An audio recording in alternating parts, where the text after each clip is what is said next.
為慶祝五一國際勞動節，服務業總工會、香港製造業總工會積極響應工聯會舉辦嘅探訪工友大行動，邀請勞工及福利局副局長何啟明分別到訪醬料廠同埋餅廠，探訪慰問前線工友。4月30號，何啟明參觀醬料廠時，分別同倉庫、總務同埋生產線嘅工友互動交流，肯定工友嘅辛勤付出，直接知道工友咧第一線同第一身嘅情況咧，咁可以對於我哋釐定政策嚟講咧，我哋可以有更加直接嘅一個經驗咧，對於我哋嚟講係更加貼近民情。成日都喺電視見得到多啦，咁冇試過咁親身咁近距離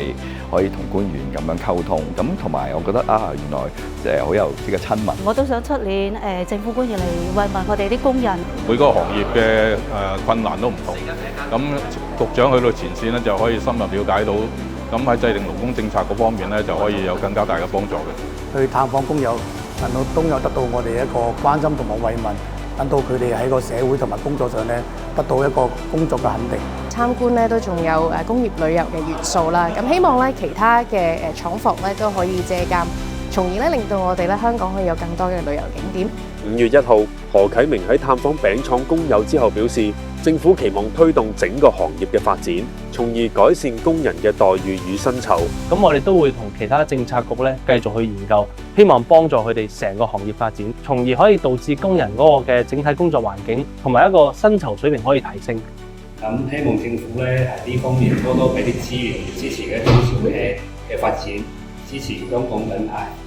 我覺得對整個社會嚟講係帶俾咗個正面作用嘅，話俾大家聽僱員嘅重要性。首先，我哋要推動政府要加大力度協助我哋從業員接受創新科技，會將佢創新化、年輕化同埋專業化。我哋工聯會會繼續努力，繼續去探訪我哋唔同行業嘅工友啦，希望我哋提升工友嘅職業安全。透過今次嘅探訪咧，認識到原嚟本地都有好多本地製造嘅品牌，除傳統生產線外，亦有智能生產線。我哋會積極向政府提返，希望整個新型工業化能夠更加好喺香港落實貫徹。探訪工友大行動，服務市民走在前。